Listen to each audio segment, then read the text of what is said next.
Charito morning, guys. Good morning, Charito.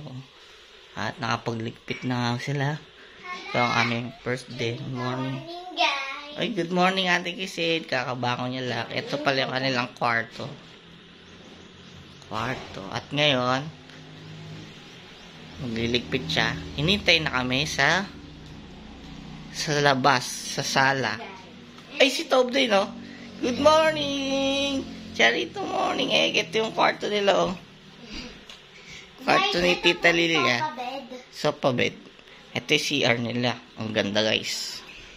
Alam nyo ba po, alam ko na po itong view, yung ano po, kasi nakita ko po ng 2024 po tinatawagan po sila Tita Lilia. Tapos nandito. Naalala mo? Naalala ko po, tapos meron pong, tatlong frogs, sabi daw ng mami dyan.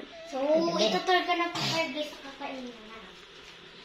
Sige, saan ba tayo kakain? Ito po ang mga comfy soft beds. Dito po. Ayan po ang bahay ni Tito Eric. Ganda. Ito naman ang soft bread fridge. Soft rep, ano? Soft bread fridge. Wow, parang sa'yo yan, ha? Tara lang tayo sa kabila. May daanan dito. Sige, wait ko kayo dun. Wala kayong chinelas dun. Pag meron mo chinelas. Ayun po, si Mama Carol. Morning po. Charito morning. Dito po ang aming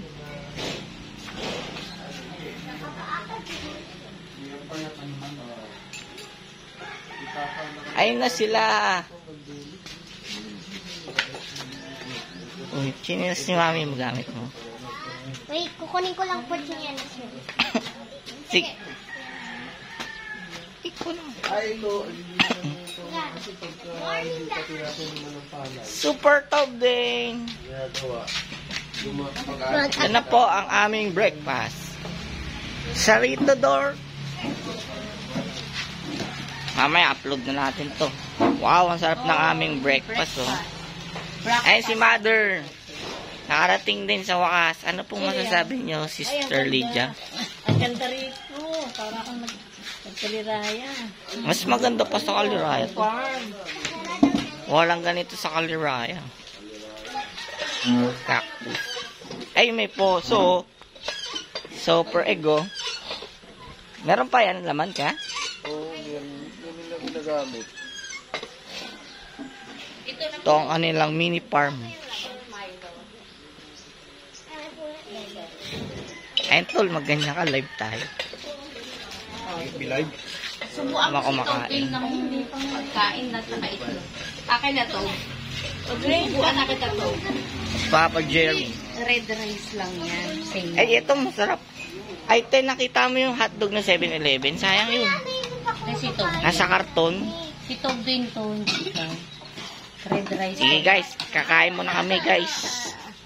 Thank you Lord. Ayan. Hindi naman ikaw eh. Susubuan ko ng itlog yung kapatid mo. Ito lang sa akin, itlog tsaka